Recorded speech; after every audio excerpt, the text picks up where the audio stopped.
begin. It's 3:30. And what I'm going to be talking about, on our website now for members and also for on-site visitors, there are a variety of subscription databases.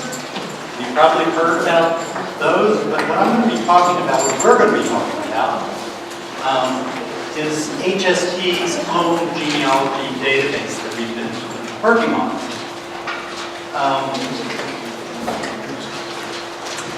The project began in June of 2012, shortly after a member of the HSP board and a potential donor challenged HSP to do more for genealogists. And our thought was, hey, we've got so many of these really fascinating, sort of complex records with a lot of information about individuals. Let's include those in a database. And so that's really, and many of these are ones we're going to be talking about today, and many are not conventional genealogical sources in the sense that they're primarily vital records, although they do include vital records as part of that. But it's kind of unconventional sources that are rich in personal information. We also will include some more traditional sources as well in the database. So in June of 2012, we received the first of 3 grants to develop the database.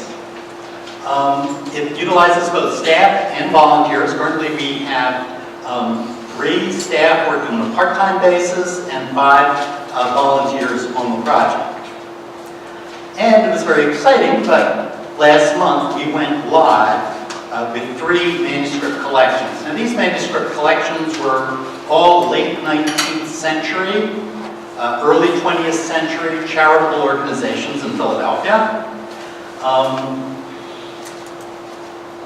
And that was a time, the late 19th century was a time that was very dynamic, economically dynamic period. So the economy was growing pretty quickly. There was a growing middle class, a rising middle class, but at the same time there was more awareness of poverty. And during the last few decades of the 19th century, one historian counted 800 private organizations in Philadelphia that were charitable in nature. Now, in these records, there's personal information of many kinds. And one thing that's exciting, we are an historical society. And how better than an historical society to bring more history into genealogy? So as part of that, we are supplying narratives that'll give you information. For instance, the Philadelphia Home for Infants, there is a narrative that will let you know about why children ended up in the Philadelphia Home for Infants, how it operated, what its goals were, what the problems it confronted were. So we're doing that. There's an essay that goes along with each database so that people have a better understanding of the records. And also, these records often will help people overcome brick walls. Because often, as you know, if you're working under genealogy, you just hit a brick wall, you can't figure it out. And because many of these people were poor, although not all were poor, but many were, they often don't need traditional sources, like, the parents don't leave a will because they don't have enough of an estate. You don't find them in the tax records because they don't have enough income to be in the tax records. So often they just kind of slip through the normal sources that you look for. And so these are the kind of non-traditional sources that can. The Philadelphia Home for Infants and the Home Missionary Society can often show the family structure and who parents are and things like that, and help people with their brick walls. And it is available to HSP members at home and also to on-site researchers as part of the patron access link. And I've forgotten to move this along. There we go. Altogether, it is comprised of 10,358 records. And those records often have several names within the record. And it's searchable in all sorts of ways. It's searchable by last name, by the first and the last name, by year, by date range, by date of birth, date of death, by community, by subject. And you can also browse through the collections as well. And when you browse through the collections, you'll see that there's a little hide show that comes up. And actually, I should show people a little bit.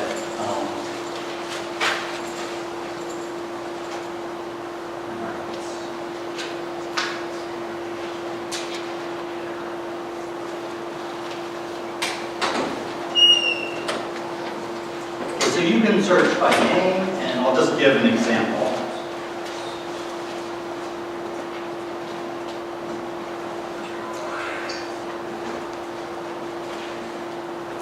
So I'm looking up Smith, and the reason I'm doing that is because I'm certain there will be a Smith in the records.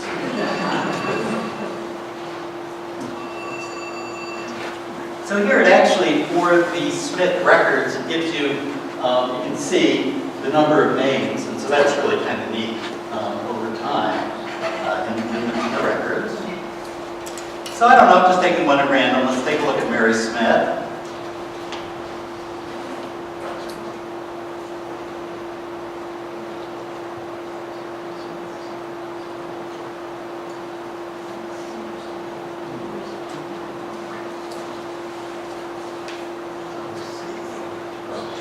Oh, just go that way. Got it. Just doing it all now.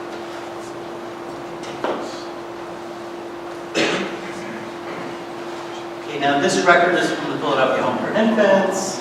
It gives the date that your child was admitted, date of death, she died, her age when she was admitted to the home, gives you the name of a family friend or employer or landlord.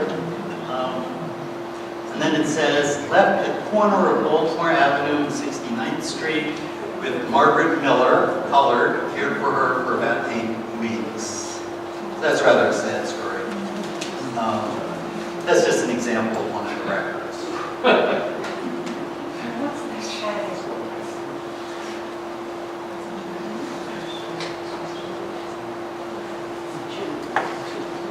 I'm just going to go briefly to the home page, and when you click on collections and then you go down to catalog and research tools, and you go over to patron access link,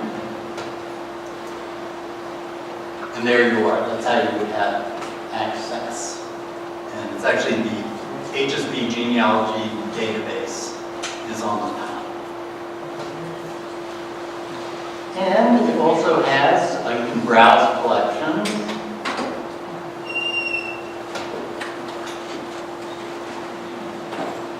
It's the Children's Aid Society is one record, so it's really not the records of the Children's Aid Society. That's coming later. So you can click on a particular, and so actually it's a way, if you want to feel like browsing through the records, you can do it that way. And there's also an advanced search option.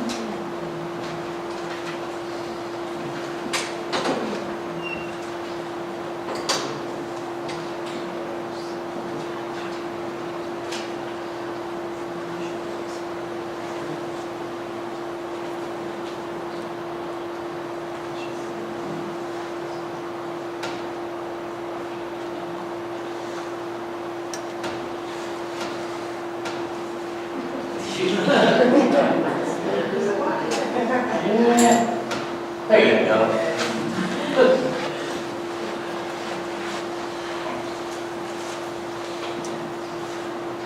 Okay, I think I'm going to go on to Weckea Lilly is going to discuss the Philadelphia Home for Infants.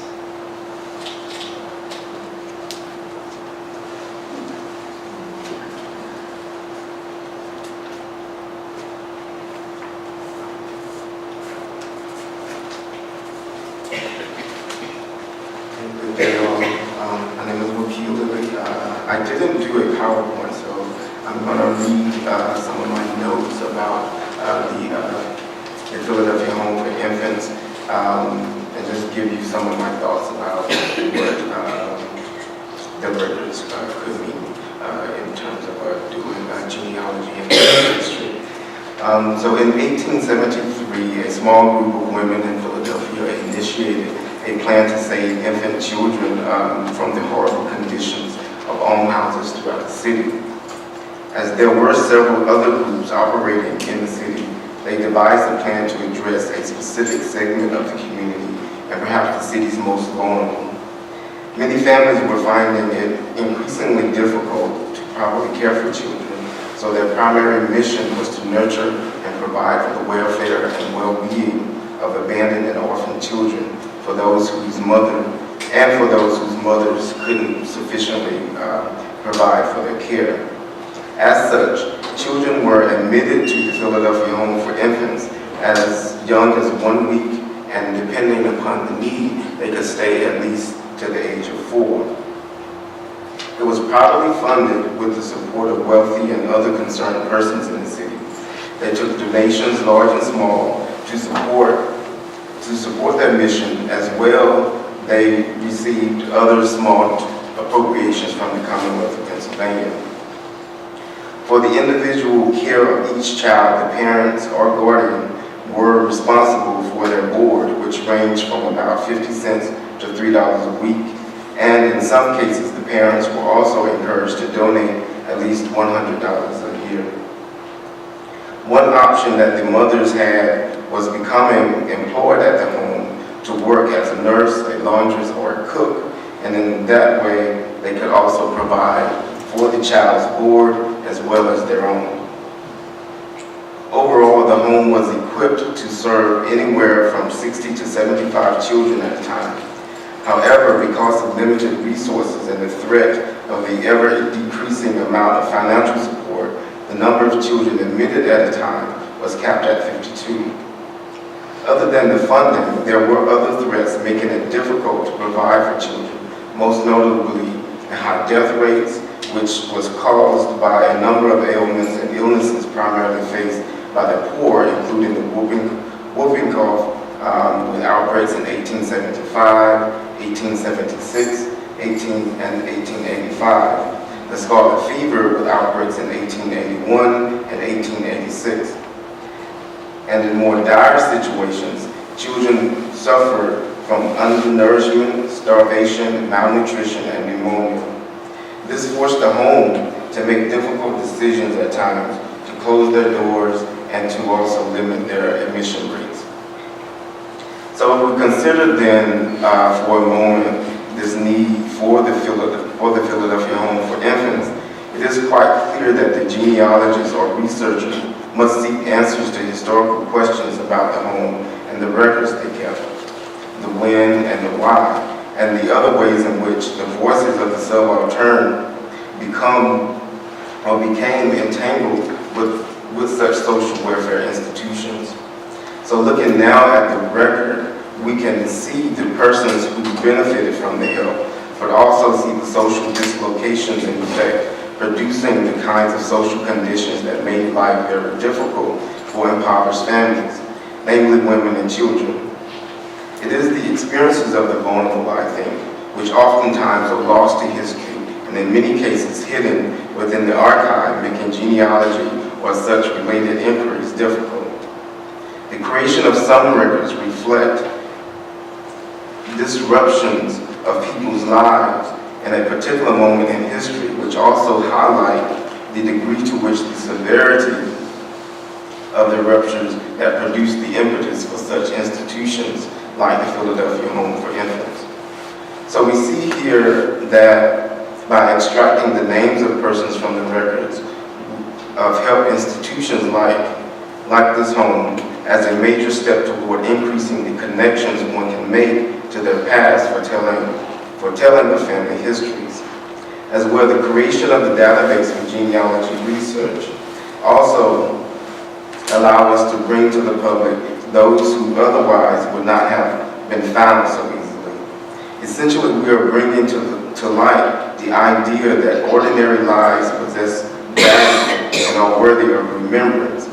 So regardless of the kind of research that one is undertaking whether it is simply filling in the blanks in the genealogy chart or restoring the individual ancestor to living memory without regard to rank by composing a full narrative of the person's life or biography.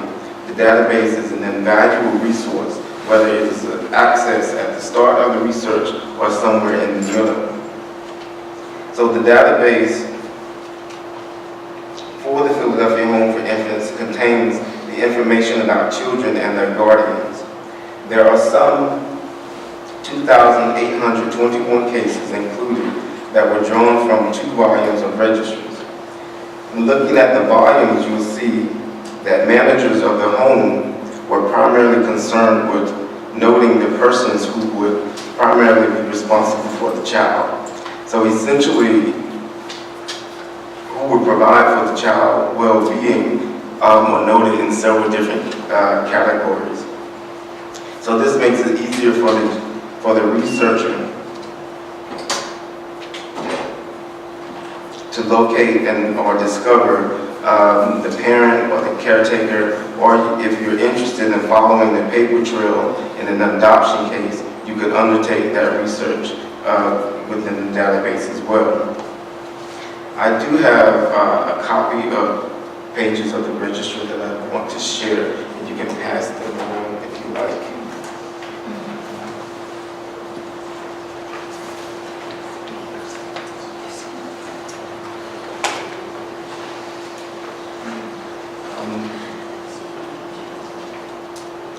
So as you saw with David's demonstration, that once you enter the database, you can enter a name and search at will, or you can browse through and see all of the names that have been entered into the record, and that's the more than 2,000 that were entered. So as you see there were the name of the child, the date of the birth or age upon admission, death date if they died there during their stay at the house, the name of the mother, the father, parent's occupation, as well as other pertinent information with the record number. But most notably is the registered notes and remarks that you will find at the end. The registered notes show who the child was released to at the end, the mother, the father, or the guardian, and others were sent to the hospital, and whether or not they were sent to the hospital or transferred to other related institutions in the area. So basically, those were the children who were abandoned by their parents, and those whose parents did not come back for them at the end. So be advised though, not all the records name who adopted the child, but because of the Philadelphia Home for Infants Association with other organizations in the city, more specifically the Children's Bureau and the Children's Aid Society, the paper trail can be followed in such a way.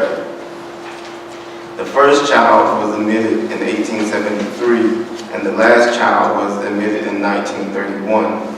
And so when the decision was made to transform the organization into something else,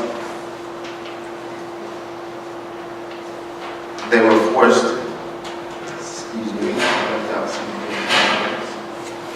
they were forced to close their doors in the end.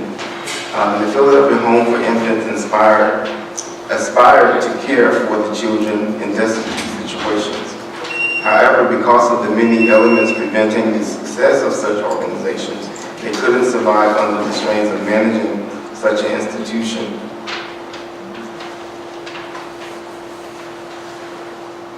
And so they eventually became a part of Children's Aid Society, in which you have that presentation of later. And that's pretty much what I want to show you.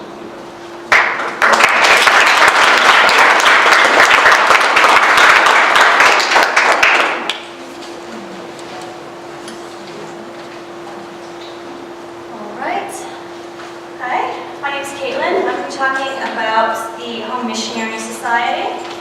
So, get back to the PowerPoint here if I can. All right. Maybe it's going to behave now. Okay, so the Home Missionary Society, Philadelphia Philadelphia Visiting Book 1889 is the name of the collection that we have now on the database. So the Home Missionary Society actually started in 1835. At that time, it was founded by the Methodist Episcopal Church, by two churches in Philadelphia, the Union and the St. George's Methodist Episcopal Churches.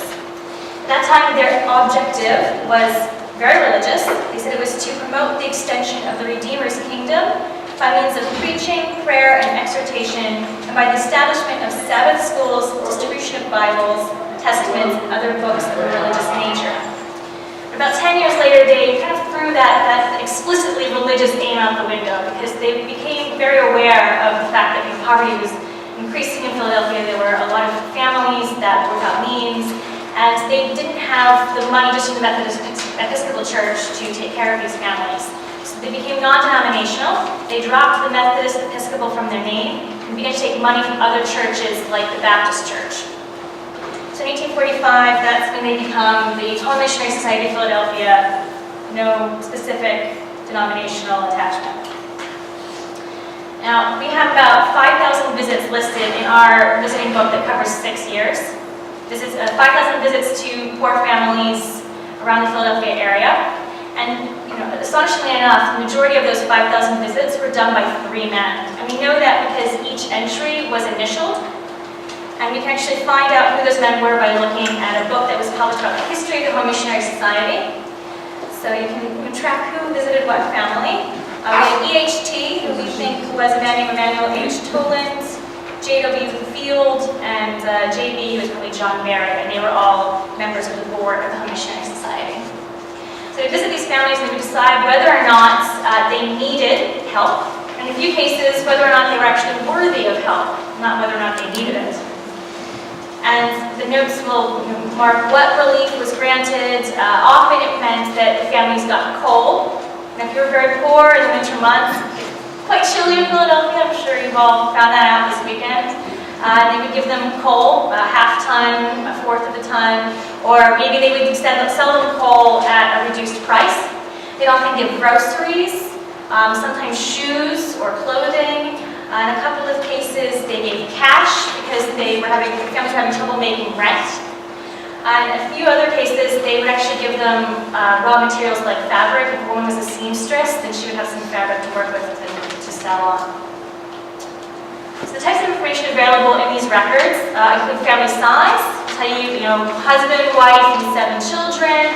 But you also have some non-nuclear families, right? You have widows with their kids. They have women who have been abandoned, it'll say, and the husband has left the family. Elderly women living with their children or their sisters. The majority of the families were headed by women. They did mostly help families with a woman at the head, but there were plenty of other cases where there was still, the husband was still involved, but he was ill or he had been injured at work in some way and wasn't able to provide.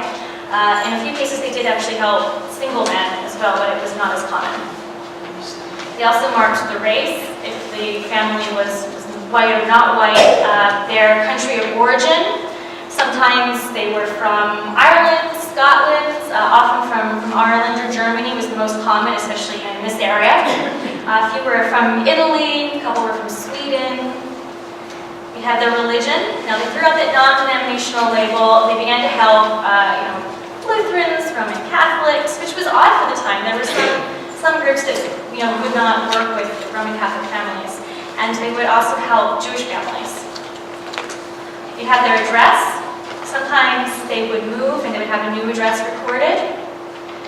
Previous work experience, if somebody had been trained in a particular field, somebody's a seamstress, a washerwoman for a woman, bookkeeper, man who worked in steel mills, factories. Family situation, why they needed help. Like I said, most of the times the husband had left the family or he'd become injured in some way. In a few cases, he wasn't injured, but he was what the society deemed worthless. So he was worthless and not supporting his children. Maybe they were ill. A lot of cases, people had been injured in working in factories. They'd lost limbs, fingers. A few cases, people had rheumatism. They had dropsy, rice disease, things that I had to look up online when I was going through here to find out what we call it today, like consumption. Many of you know that that was tuberculosis. You know, you're completely, your lungs are diseased, you're coughing up blood. It was very difficult for them to work. A few other cases, they would say that somebody had an unbalanced mind, or they were feeble-minded or idiotic. So I have plenty of personal observations that when we put up the website, we were very careful to leave in quotes. Like I said, what sort of relief was granted, and then other benevolent societies that were maybe approached by these individuals. A lot of times, if you appealed to one organization for help, you would appeal to another. And sometimes the other societies sent them to the Home Missionary Society saying, this place is better served to help you out. Sometimes the other societies had granted them aid already. So here's some of those observations that we had to leave in quotes. Right, we've got Clara Fox and her husband, who are drinking people who keep a disorderly and dirty house, and they were denied for aid. Adelaide Gray and her husband were given aid, but her husband, a music teacher, had an unbalanced mind. Margaret Anderson, who was also reported as unworthy of aid and turned away because she drinks, and she could earn good wages in a mill, but she won't work. And Mrs. A. Kramer, who was also helped, a widow with a feeble-minded daughter. So you can see that we were very careful about certain phrases. It not only, to sort of, save you from thinking that we were calling somebody in the past feeble-minded, but also to give you a little bit of flavor of how people were writing about the people they were helping at that time. Now, children are a frequent source of income back then. So the register would often record the children's earning potential, what they were making. It wasn't common, but they did sometimes deny aid because they said that the children should be at work, could be earning enough money to support this family. As young as 12. So you can see that second example there, we've got not me, 2 oldest children are earning $7 a week. So apparently the family can survive off of that $7 a week that the kids are making. You got the next example, the rent is $9 a month, and they don't need help because the 3 boys aged 13 to 18 years old ought to be at work. You've got a husband who's a longshoreman who's out of work, and his son at 14 also ought to be working. Or this last example where you have a daughter of 16 who ought to be working. And you have the other benevolent societies, as I said, that are mentioned. Places like Bethesda Home, Lockley Almshouse, the Hebrew Society. One that shows up frequently in the records is the Union Benevolent Association, who also gave coal. There was a special relationship between the Home Missionary Society and the Union Benevolent Association. They would often give coal in conjunction with each other. St. George and St. Andrew societies, or various ward societies. Philadelphia was split up into wards, and sometimes they were told to apply to the local ward. So you can use these records to seek out records from other societies, whether they're here at HSP or Union Benevolent Association. You can find those records elsewhere, and you can kind of go back and forth. And when we add more and more collections to this database, we hope that we're able to find some crossover between these people who were having a rough life and had to appeal to multiple organizations. Maybe once we get further collections added, like homes for unwed mothers, maybe you can look in there and see that the baby had been sent to the Home for Infants or to Children's Aid Society. So see, there's going to be a lot of crossover, and you can follow somebody's story through the different collections at HSP. I do want to make clear that looking at the database is not meant to mean you don't have to look at the original. We do try to include the most important genealogical information, but I think you should always refer back to the original if you find an ancestor listed here, because you can look at the other records nearby. In the case for the Home Missionary Society, you might find neighbors. There were several women who were listed as living on the same block, all Irish Roman Catholic women with children and worthless husbands. So it's possible that they knew each other and referred each other to the Home Missionary Society saying this is how you can get some help for your situation. There might also be additional notes made later on. Maybe the father passed away and the visitor on a follow-up visit recorded that. Children developed tuberculosis, people had further problems, people found work and no longer needed help. So you should always look at the original if you find an ancestor in this database. Right. Thank you very much.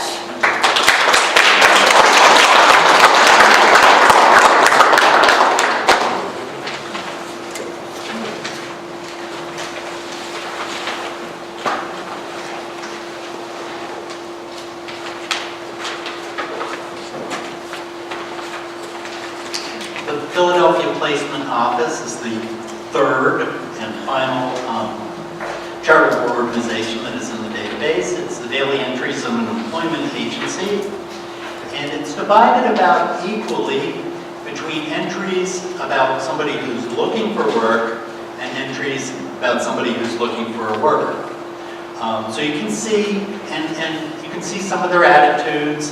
And one thing that is interesting is that people looking for workers often lived outside of Philadelphia. So they could live in many Pennsylvania counties and also in New Jersey.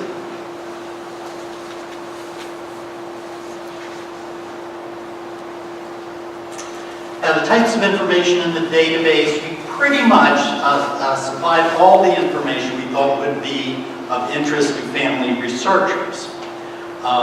It's not a transcription, but generally we keep to the words in the record.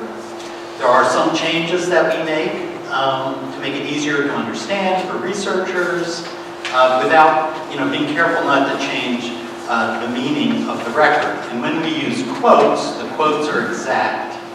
And as Kaitlyn mentioned, we also have the originals, and they can be obtained for a fee, where you can look at them while you're here at the Historical Society. In the placement office, information includes race and ethnicity. Actually, all of these collections for people who are working in African American genealogy, through the word colored, often indicates that the person is most likely, very probably, African American.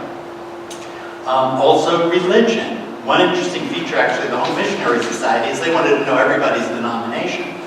So that's included, often with the name of the church is included in the record.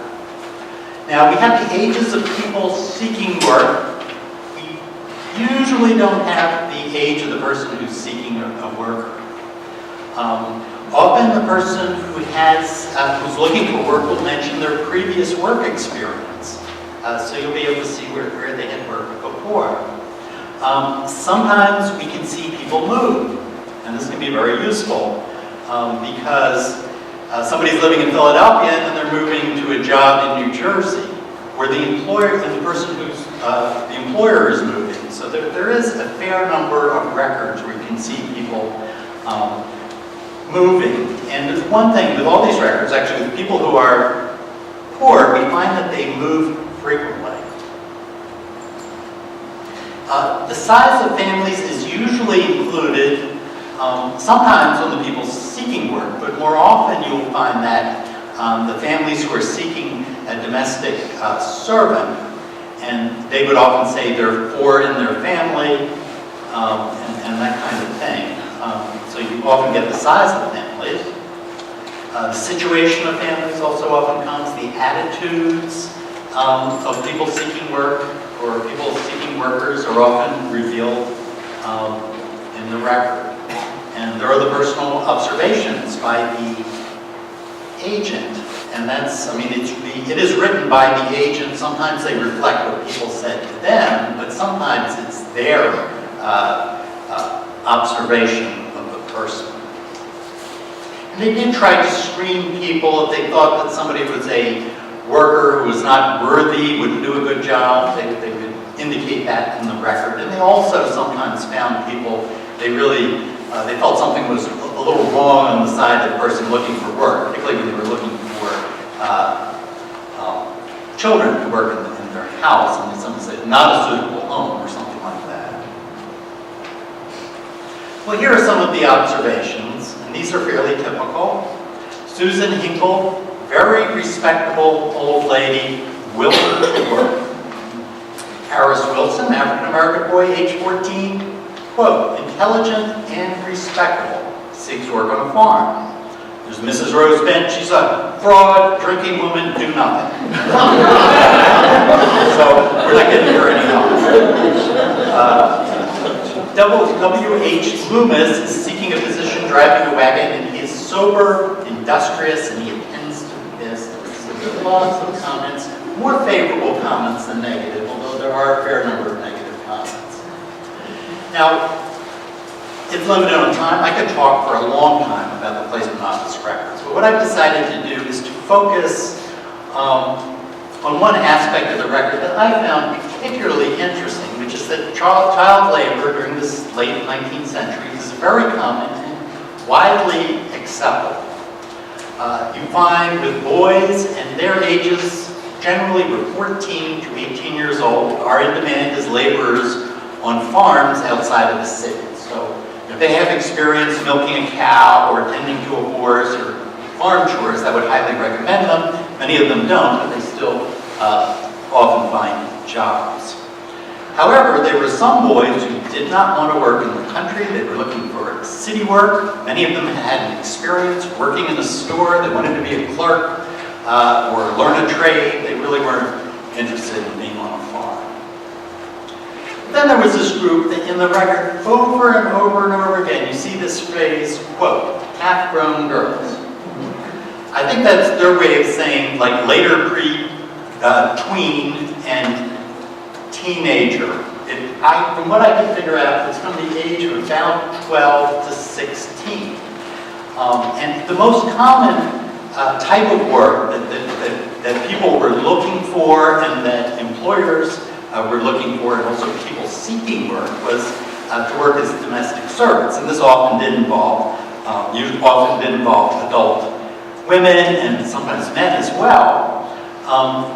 But there was a tremendous demand for these half-grown girls to work, usually to do, I think, the light household chores. There was always a division between, some people do light household chores, and then those who can do heavier labors, and I think with the children, they were not expecting that. So they would work in the house, and they would also tend to small children as part of their job. The expectation was that the child would live in the house. That was the general expectation. And here's one example when Mrs. Fanny Patterson and her daughter Sophia, who's aged 15, they want a place to work together. Quote, the child refused to leave her mother. How unreasonable. That really did reflect the attitude of the employment agency and of employers. And with adults, you also see a lot where there was always the issue of whether you want to live in the house or not. Because you do find some adult women would say, I'm willing to work anywhere, do any kind of housework, as long as I can go home at night. Others, maybe they didn't have a place to live, were looking for a place to live.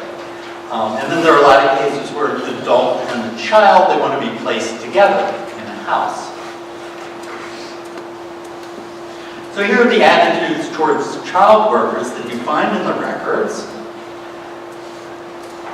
It wasn't very common, but there were maybe out of a few thousand records, there were maybe a dozen or two examples where they indicated that the child would be treated as one of the family, as one of their own. Albeit probably working a little harder, but they wanted to make the child feel welcome. However, most of the ads don't say anything to that effect. For instance, when some of the ads just say, wants a child, quotes. So you do find a lot of times they're really expecting work. Now some do promise schooling, but then others, and it's not that many who promise schooling. I think the agency, they really did want people to provide schooling or tutoring, but I don't think they were able to enforce this, although it's something they wanted. But others explicitly state that the child will not be schooled, such as our pal who wanted a half-grown girl, will not send her to school. On the other hand, I counted 35 instances where people were looking to adopt. So that was a group. I don't know, actually, you don't actually find out what happens, whether the children were adopted, but there was there were people who were looking for a child who could work, but also could really be part of the family and be adopted.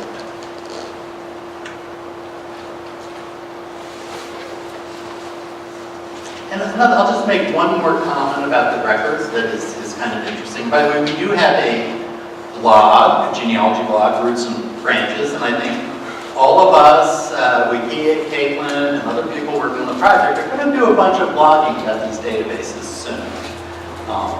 Hopefully to get more interest and really have a discussion about them.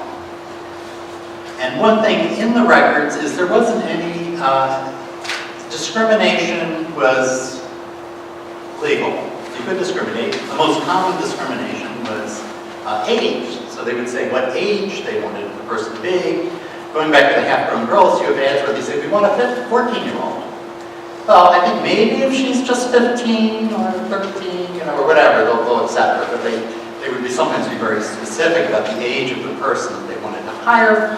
Also, some people would say Protestants would only hire a Protestant. Others say they prefer Protestants. Some indicated they were not interested in African Americans, hiring African Americans.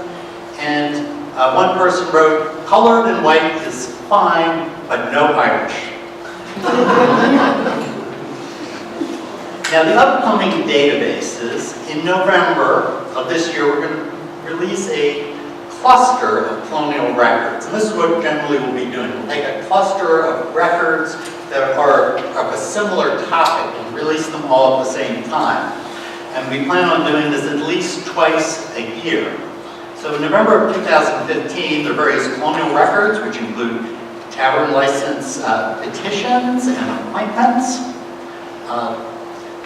There is one collection relating to Scots-Irish settlers in Cumberland County, and also Huguenot Society of Pennsylvania membership applications. The membership applications are very useful because they had to document everything in order to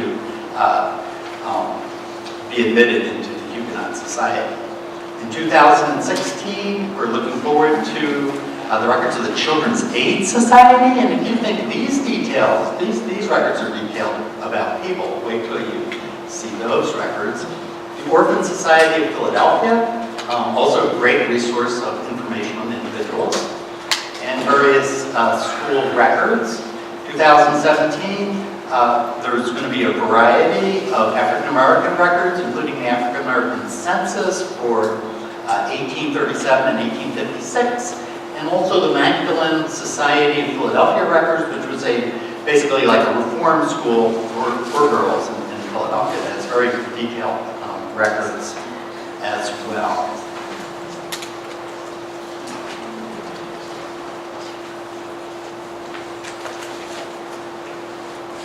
One of our upcoming records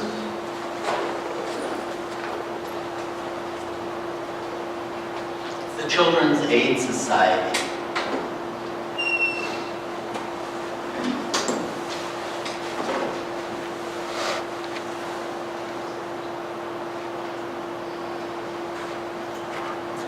Ellen Bateman is going to talk about those records.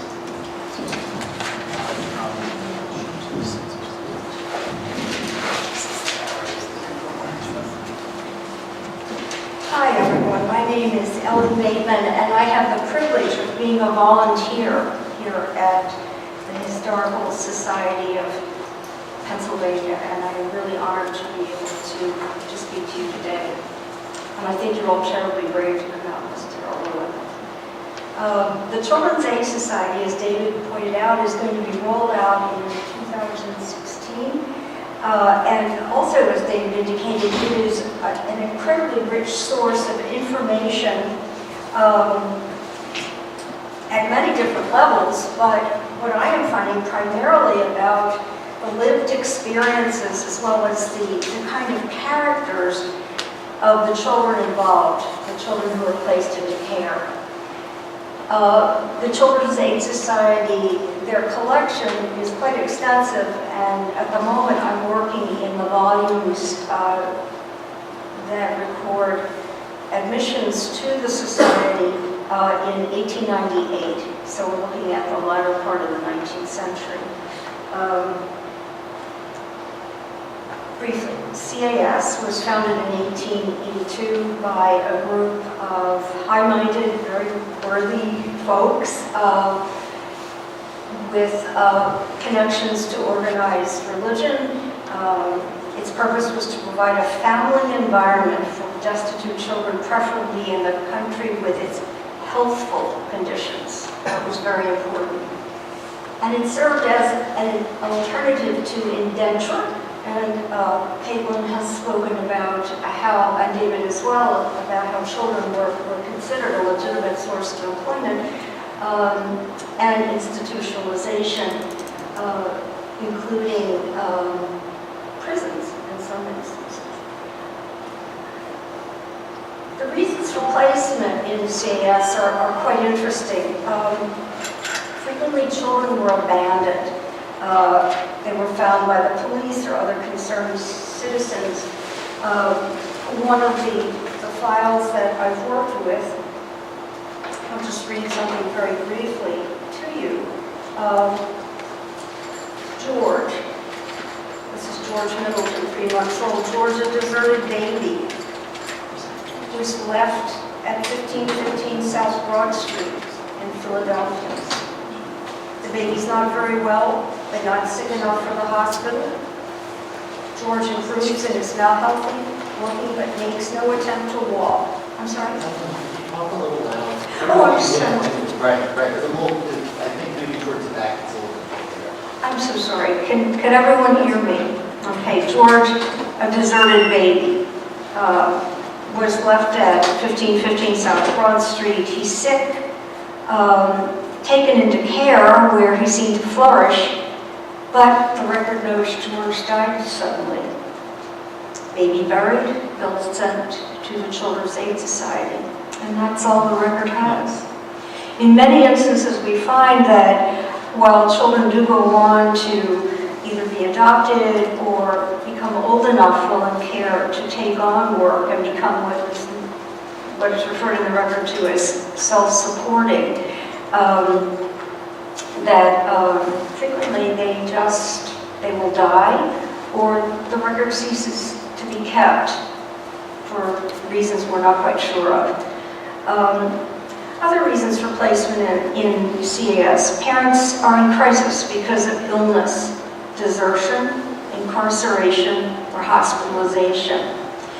Keeping in mind that hospitalization was a very rare event, so a person who was hospitalized, oftentimes it was for what we would call mental health reasons. Kaitlyn referred to some of the colorful language that we find in the records to describe people who are feeble-minded or insane. I come across many records that will say something to the effect of, mother has just given birth to her 5th child and has gone completely insane. And has to be hospitalized.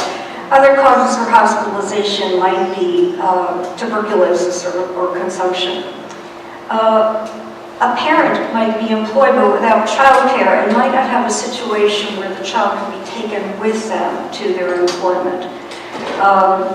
Sometimes children were deemed to be too young to go to jail, as I found in one very interesting case record of Russell King, 11 years old. He was received into care after his arrest on September 7th, 1898, quote, in the act of attempting to have a typewritten letter written that authorized him, he's 11, to receive collections towards building a new battleship Maine. Remember the Maine? Remember the Maine? Russell was quite a character. Russell's father reported that he and Russell, quote, lived almost entirely on the money brought in by Russell, who had told his father that he was selling newspapers. Okay? The magistrate, in this case, the very patient Magistrate Scott, who I feel I'm getting to know quite well, determines that Russell is, quote, too young to be committed to prison, and the father too unfit to have the custody of the child. So Russell finds his way into care with CAS. One nice kind of interesting note, 10 years into care, as Russell's getting ready to depart, the record indicates that a note was sent by Russell to the staff at CAS where he expresses his kindness, his gratitude for the kindness shown him. So Russell must have picked up something when he was in care. But I love that kind of Dickensian tale of determination. One of the very vital aspects of working with the CAS data is that the snapshots of children's lives that it reveals a look into the conditions in temporary homes, and also the record indicates the names and locations of the homes where the names of the caregivers and the families and the locations where these homes were.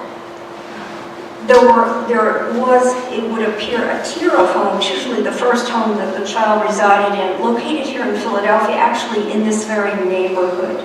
We have addresses on Sansom Street, further down into South Philadelphia, where some of the children spent time before they were sent to homes further afield in Chester, Montgomery, and Bucks counties, and also in Lancaster County.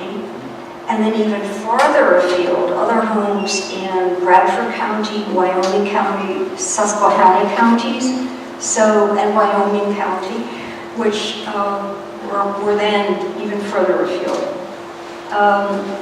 The records reveal insights into the children's personalities, temperaments, and appearance.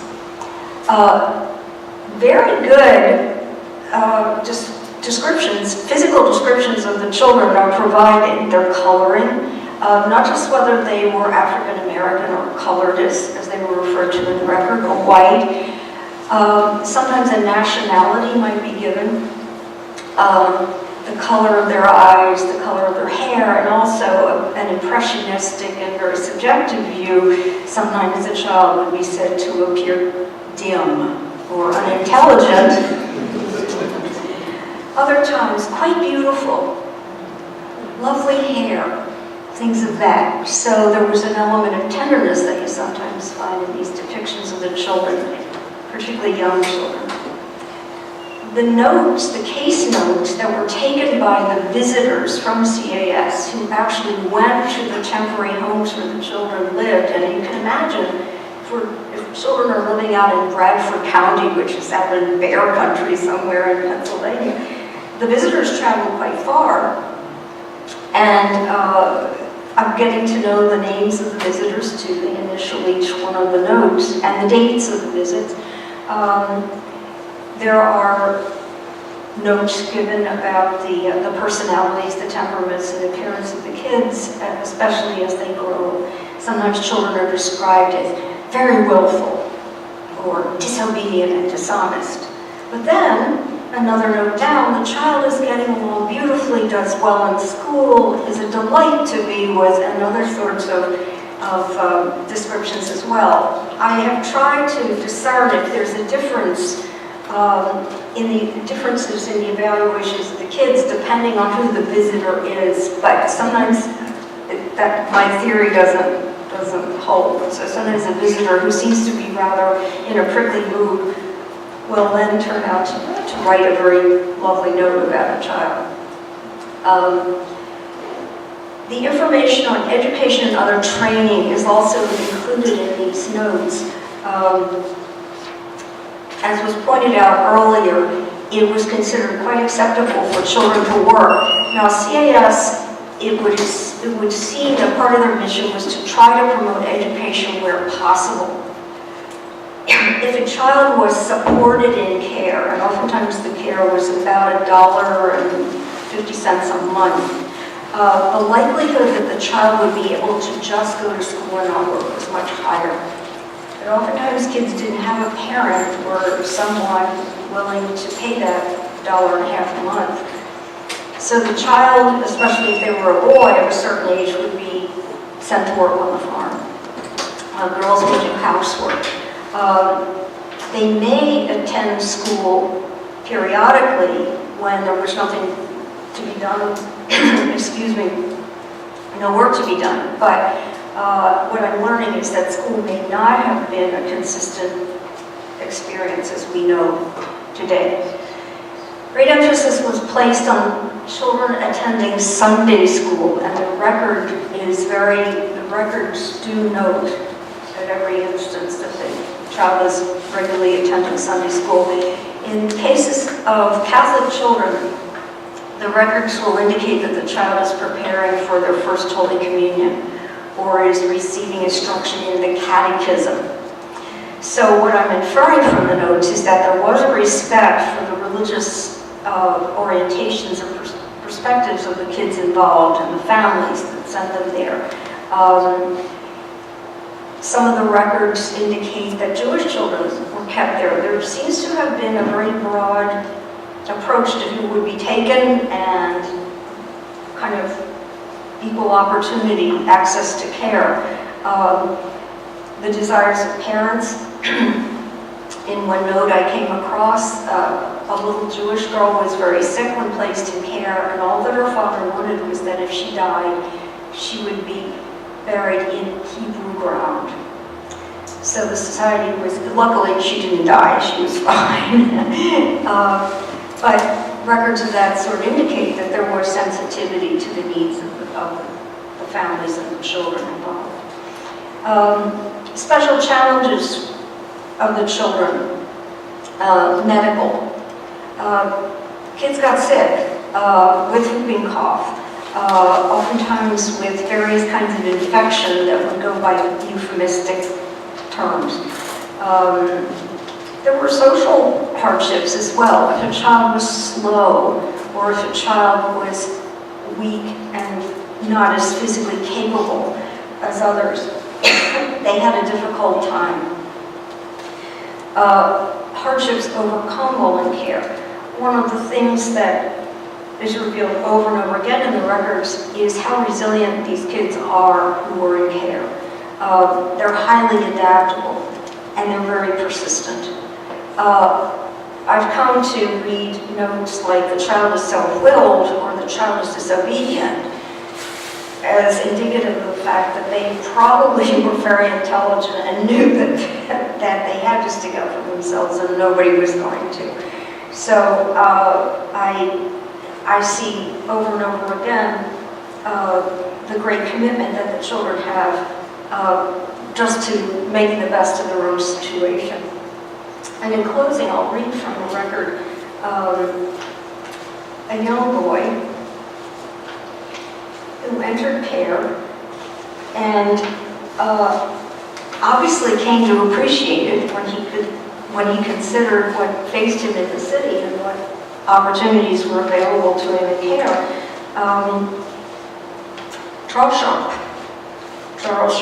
Sharp was placed into care at the direction of Magistrate Scott. His parents were dead. He was picked up by the police. He was 11 years old when he entered care. His sister stepped up, married sister, to take him into her home. This didn't work out, and so he was returned to care. But the little history, the little journey, if you will, from leaving care to returning to care is quite interesting. Charles himself visited the CAS office and advocated on his own behalf at the age of 13 to be returned to the country, saying that, quote, his sister is unkind to him.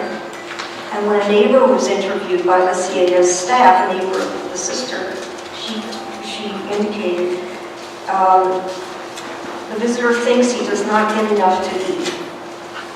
So Charles was taken back into care, and it was really through his own efforts that happened. Charles leaves care at the age of 16. He leaves on his own to take a job and is self-supporting. So, in summary, I think those of you interested in genealogy also in learning more about the lived experiences, particularly among the poor and the disenfranchised and the vulnerable, as Weckea was mentioning.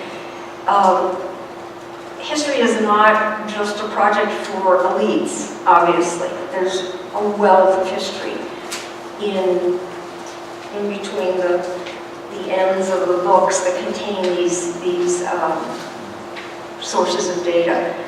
So I can't say much more without going on endlessly about the bounty that awaits you when you become familiar with all these databases, and particularly with those of the Children's Aid Society. Thank you.